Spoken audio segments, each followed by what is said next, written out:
After 2 days of complete rejuvenation for both body and soul, my husband Tom and I decided to head back home with some souvenirs for his mother. We could have gone straight to our house, but Tom's family home was closer, so I thought of dropping off the souvenirs to his mother first.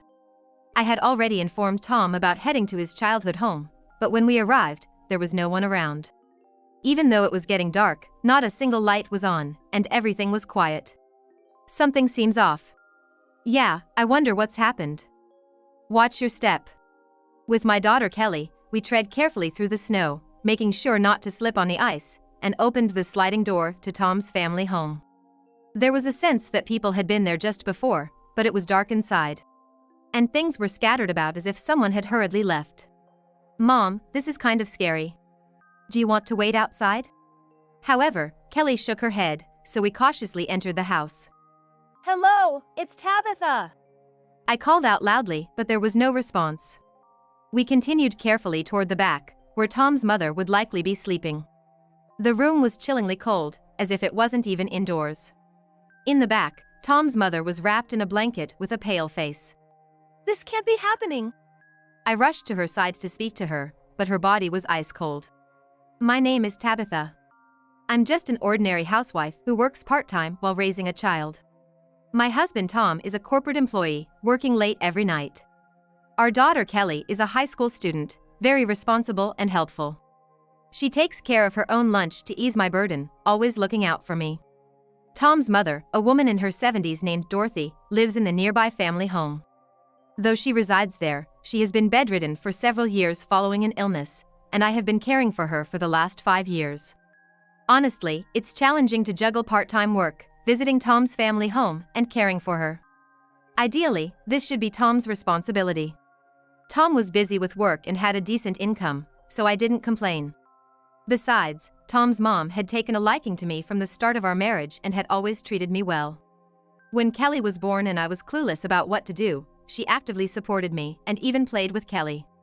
So, I felt a deep sense of gratitude toward her. I thought I had to repay her somehow, so I silently continued caring for Tom's mom. Still, I wished for some help on weekends, so I would ask Tom, "Hey, you're off today, right? I could really use some help with your mom's care." But he would always say, "I can't, I'm busy. I've got to work even on weekends. So, please take care of mom." Indeed, he was almost always working without a day off. Despite such a workload, Tom always came home late in a good mood. Seeing him like that, I thought he must really love his job.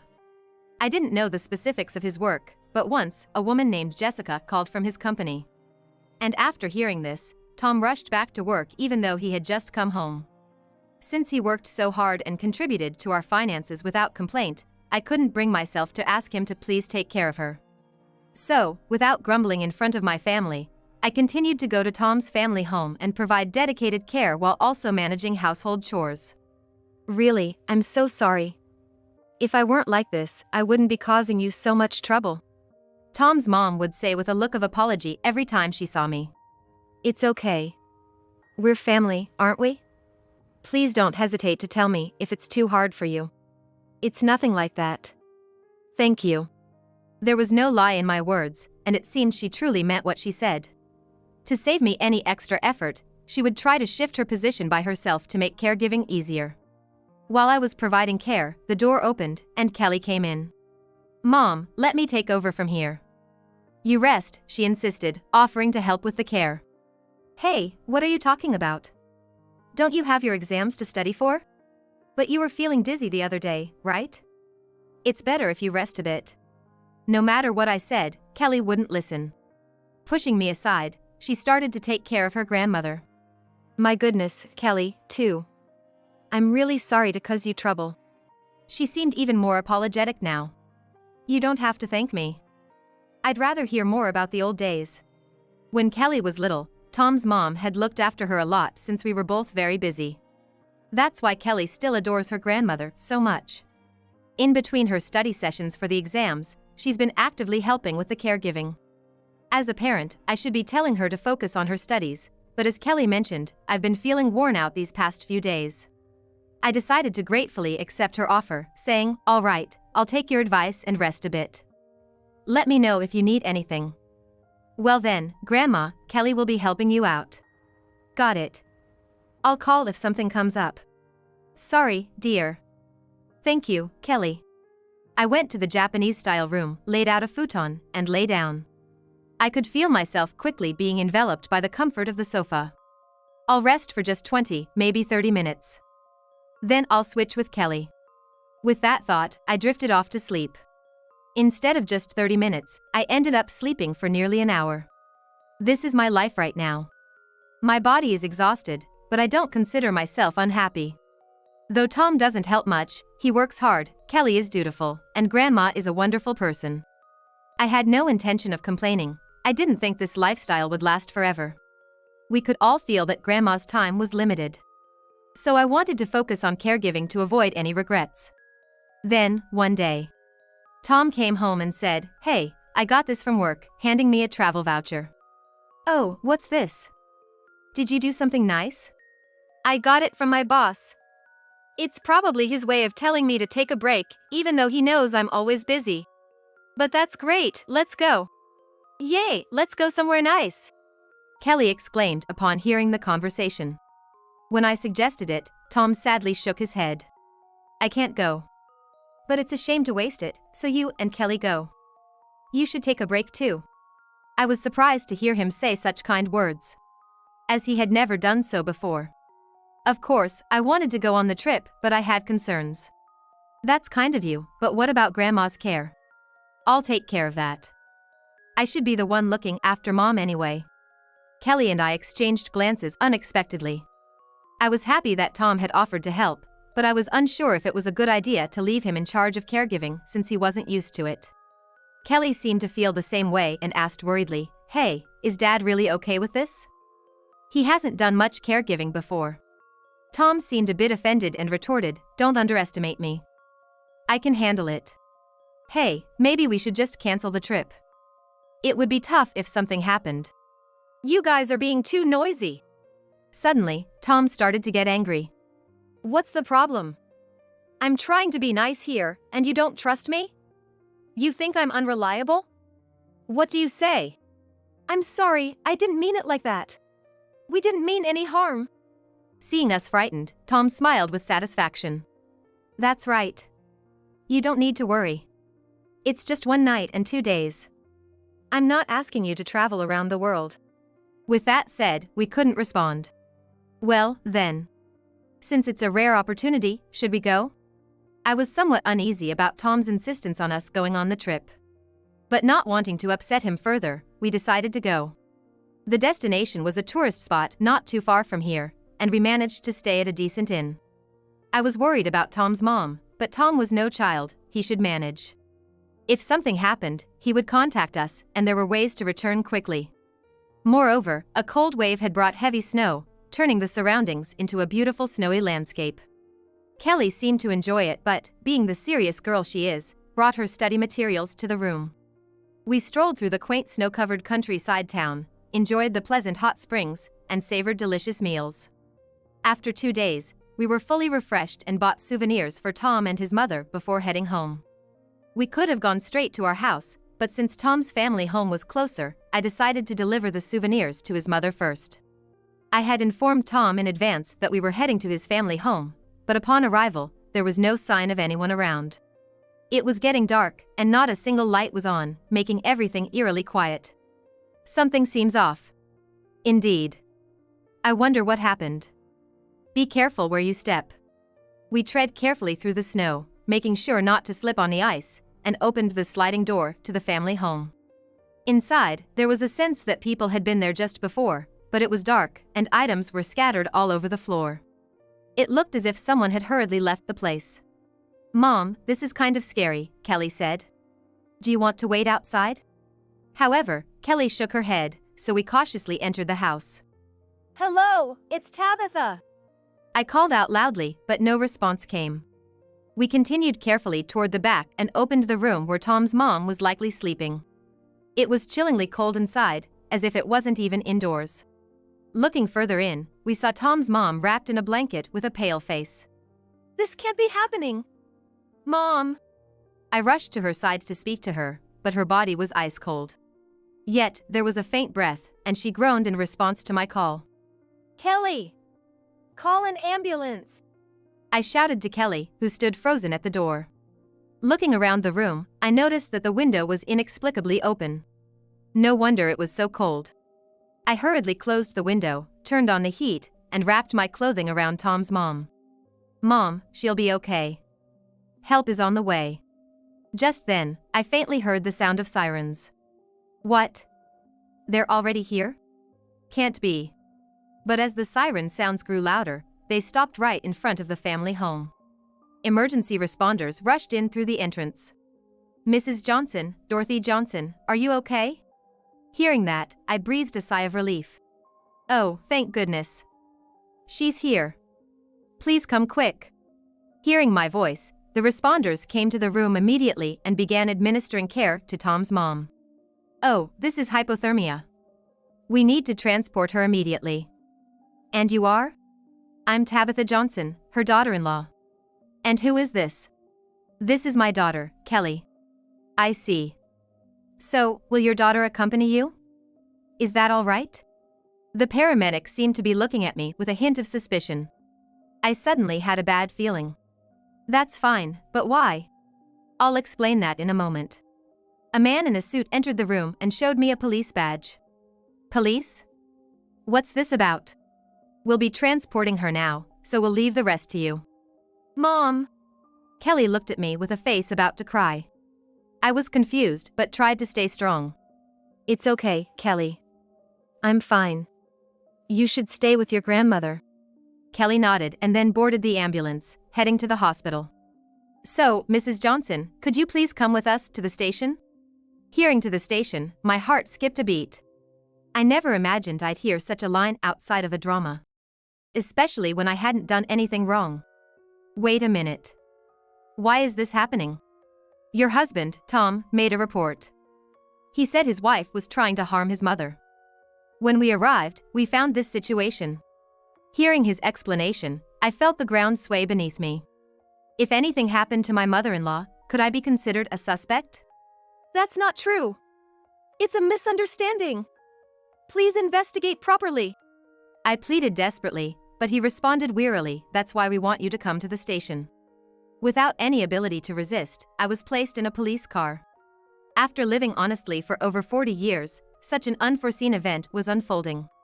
Wrapped in despair, I looked outside to see the snow-covered ground lit colorfully by traffic lights. Seeing children playing joyfully in the snow, I couldn't help but shed tears. The snow that seemed so delightful during our hot spring trip now felt unbearably cold. And as I started thinking about the future, I suddenly became scared. I could visualize news footage of me being covered. The person you see on the screen now is the suspect, Tabitha Johnson. Ms. Johnson is suspected of attempting to harm her bedridden mother-in-law and was arrested yesterday evening. What would become of Kelly if that happened to me? Being branded as the criminal's daughter could ruin not only her exams but her entire future. But I am innocent. Thinking this, my heart rate suddenly increased, and I felt an urge to flee right there and then. I felt like I was going insane but desperately tried to control myself. Acting impulsively now would only confirm their suspicions. A thorough investigation should quickly reveal my innocence. So, for now, I had no choice but to comply. The police car slowly moved through the snowy roads. Finally, at the police station, I was taken straight to an interrogation room. Please explain what you were doing until now. I was on a trip with my daughter. We returned in the evening. Is there anyone who can verify your story? We stayed at an inn, so they should be able to confirm it. I tried to maintain a composed demeanor. Appearing too frantic could make me look guilty. Was it usually your husband who took care of her? I have been the caregiver. My husband only took care of her these last 2 days. Understood. We will look into that. And what about my husband? How is he? Actually, he is currently missing. Missing? Why? Hearing that Tom was missing made me anxious. What could have possibly happened to him? We are currently searching for him. We believe he will be found soon. So, what happens to me now? Unfortunately, you'll need to stay in the detention center for today. That's outrageous. I haven't done anything. I understand, But we must consider all possibilities. You are still a suspect. If released, there's a chance you could tamper with the evidence. I felt like everything was going dark before my eyes. I was being treated like a complete criminal. Was I going to be taken to prison without even going home? In the end, I spent the day in the detention center. Naturally, I couldn't communicate with anyone outside. Was my mother-in-law okay, and what had happened to Kelly? All I could do was think about them, unable to sleep a wink. The next day, that detective came. "Mrs. Johnson, we've kept you waiting. Your innocence has been proven, and you're being released." With those words, I was allowed outside. "Thank you so much. We were able to confirm with the inn where you stayed. And your daughter helped a lot too." I talked with him as we walked down the corridor. "Kelly did, is that so?" "Yes, and from the care manager and neighbors' inquiries, we verified that you have been the caregiver all along." "Is that so, and my husband?" He hesitated before saying, "We haven't found him yet. But it's certain Tom was at the family home, and why he was left alone for so long remains unknown." Outside, Kelly and the care manager were waiting. Kelly! Mom! It felt like years had passed, though it was only a day. I heard from the police. "You worked hard to prove my innocence." Kelly nodded with tears in her eyes. "Yes.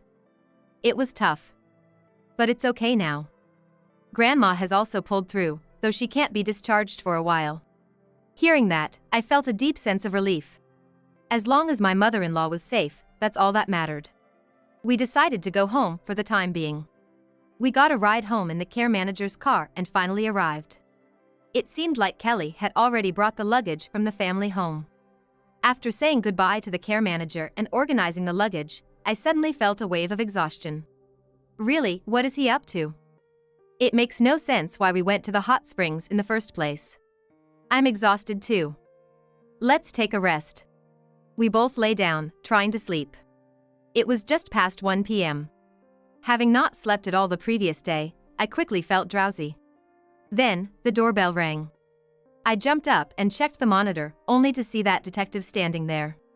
"Mrs. Johnson, I'm sorry to come unannounced." I immediately opened the front door. "What is it?" "Well, we have a report of a suspicious person believed to be Tom, and he appears to be carrying a weapon." "Carrying a weapon?" Upon hearing that, a chill ran down my spine. "It's not confirmed yet, but we're taking precautions by placing officers around your house. Please avoid unnecessary outings and ensure your doors are locked." After saying that, he closed the door. I quickly explained the situation to Kelly, and we checked all the locks in the house. Fortunately, everything was secure, which gave us some relief. But with no idea when Tom might show up, I was plunged back into anxiety. Now, every little noise or faint voice from outside made us jumpy. Naturally, we couldn't sleep under such circumstances, huddling together, holding our breath. "Hey, Mom. It's all a mistake, right? Dad wouldn't do such a thing, right?" Of course, he wouldn't. But let's be cautious. I didn't want to believe Tom could commit such an act, but we had to consider the possibility. I didn't understand what he wanted or why he framed me. I had no idea what he might do next. So we had to be careful. If that moment came, I had to ensure at least Kelly was safe. Holding her hand, I made that resolve. Time seemed to crawl by unusually slowly after that. It was when the day began to fade. I received a call on my smartphone from the police. "Hello? Mrs. Johnson, we've just found Tom safe and sound at a hotel. He's currently with the police giving his statement, so please rest assured." Oh, thank goodness. Thank you. After saying just that, I hung up the phone. Did they find Dad? It seems so. Now we can finally get some rest. Feeling relieved, we were suddenly overwhelmed by fatigue and fell asleep. We slept till noon the next day. When I woke up, Kelly had already gone to school, leaving only a note behind. In the afternoon, the police called again, revealing the whole truth. When Tom was secured at the hotel, he was with Jessica Nathaniel. I had always thought she was just Tom's subordinate, but it turned out they had been having an affair for quite some time. Pretending to work on holidays and secretly meeting up was apparently a regular occurrence. While we were away on our trip, Tom had snuck Jessica into the family home, trying to keep it a secret from his mother. They were enjoying the night together, But Tom made a significant error. He turned off the heating in his mother's room for ventilation and even opened a window. However, he got carried away with Jessica and completely forgot about it. His mother tried to close the window but couldn't manage due to her frailty and just endured it. By the time Tom remembered, she was already cold, and thinking she had passed away, he panicked. Seeing a message about us visiting the family home, he decided to pin the blame on me. After calling an ambulance and reporting to the police, he hurriedly packed up and fled with Jessica. That's why when we arrived, the house was in disarray, and the ambulance arrived just in time. Of course, such a flimsy plan couldn't succeed, and I was quickly released. Tom was trying to find a way out of this tight spot, but to no avail. Finally, the police caught up with them, and they both got arrested. The report of a suspicious person with a weapon turned out to be someone else, who, in fact, had no weapon. It was a troubling story, but I was truly relieved that we were safe. However, after hearing everything, I was deeply furious with Tom. Not for shirking the caregiving or having an affair, although those were unforgivable too. What I couldn't forgive was the danger he put his own mother in. I couldn't imagine living with someone who treated their own mother so carelessly. So, I sought a lawyer and proceeded with the divorce. Since Tom and Jessica were arrested for criminal negligence resulting in death, the divorce proceedings went smoothly. I successfully divorced and claimed substantial compensation from both. Jessica's parents apologized and covered the compensation. In addition to the property division, I made sure Tom paid the remaining child support for Kelly's college expenses. Though the sentence for both was somewhat reduced since his mother survived, they still received suspended sentences. Naturally, they lost their jobs and, given their actions were now public knowledge, they couldn't show their faces for a while. Tom was even disowned by other relatives, not just his mother. His future seemed destined for solitude. So it all worked out, but I was very giddy because so much had happened in the past few months. His mother stabilized and was discharged, and we started living as three again. I hate to cause you trouble again. I'm quite stubborn, aren't I? She joked, showing reluctance towards being cared for. What are you talking about? You shouldn't worry about such things. But you're divorced now. Doesn't that make me a stranger? You shouldn't waste your time on me. Legally, maybe, but the debt of gratitude we owe you remains unchanged. We're family till the end, right, Kelly? Yes, of course. So, Grandma, rely on us. Touched by our words, she cried with gratitude. Thank you. I'm indeed blessed to have lived this long. Life went on peacefully after that, with no major incidents. His mother was stable, and Kelly successfully entered college. We hoped this pleasant life would last forever, but it wasn't to be. Years later, mother-in-law's health declined further, and on a warm spring day, she peacefully passed away. Her face was serene, making me hope I had repaid her kindness in some way. We conducted the funeral solemnly and bade her farewell without incident. Tom appeared at the funeral, but we didn't speak. If he's living safely somewhere, that's all that matters. While sorting through his mother's room, Kelly and I found a will she had secretly written. Apparently, he had secretly written it, in which he thanked us and gave us all her assets. Reading it, we quietly shed tears. Grateful we could see her off properly. Though she's gone, we decided to live happily, also for her sake.